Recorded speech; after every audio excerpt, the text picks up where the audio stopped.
বিসমিল্লাহির রহমানির রহিম। আসসালামু আলাইকুম। Welcome to Sumi's kitchen and craft.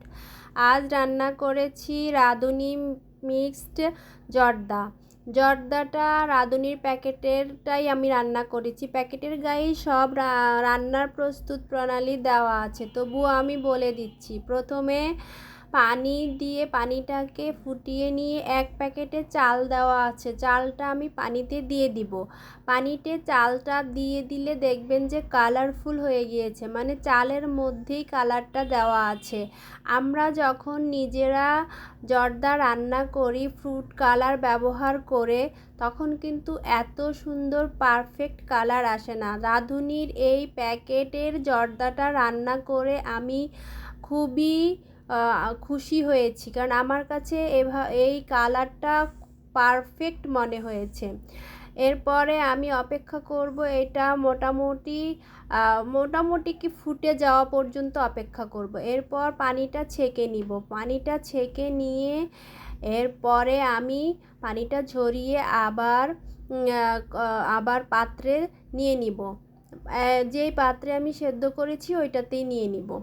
এরপর আরেকটা প্যাকেটে দেওয়া থাকবে চিনি, কিশমিশ, মানে যাবতীয় যা প্রয়োজন আপনার জর্দা রান্না করতে, যেমন চিনি, কিশমিশ, যে কয়েক ধরনের বাদাম, এগুলো দিয়ে দেওয়া আছে প্যাকেটের মধ্যে, সেগুলো দিয়ে দিব। আর দিয়ে দিব মালটা অথবা কমলার রস, এটা আমি আগে থেকে করে নিয়েছি, সেটা অ্যাড করে দিয়েছি।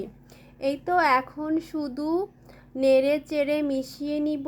আর এই চিনি থেকে এবং আমি যে মালটার রসটা দিয়েছি, এই দুটো জিনিস জাস্ট শুকিয়ে মাখা মাখা হয়ে যাবে চালের সাথে। এই পর্যন্ত আমি এটাকে অনবরত নাড়ব।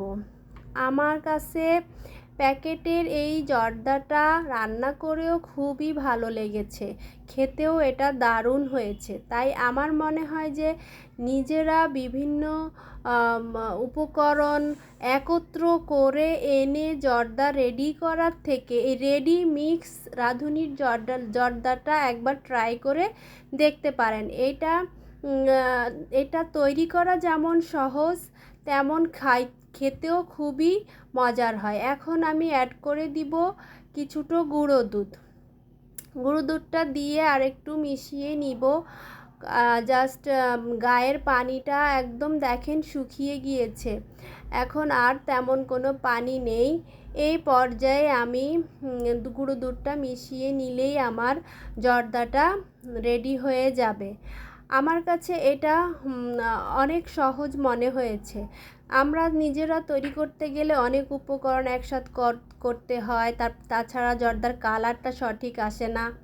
এই তো দেখেন আমার জর্দাটা রেডি হয়ে গিয়েছে। ছোট ছোট মিষ্টিগুলো আমি বাজার থেকে কিনে নিয়ে এসেছি, চাইলে আপনারা এগুলো নিজেরা তৈরি করে নিতে পারেন। আজ এই পর্যন্তই। সবাই ভালো থাকবেন, সুস্থ থাকবেন। আসসালামু আলাইকুম। আল্লাহ হাফেজ।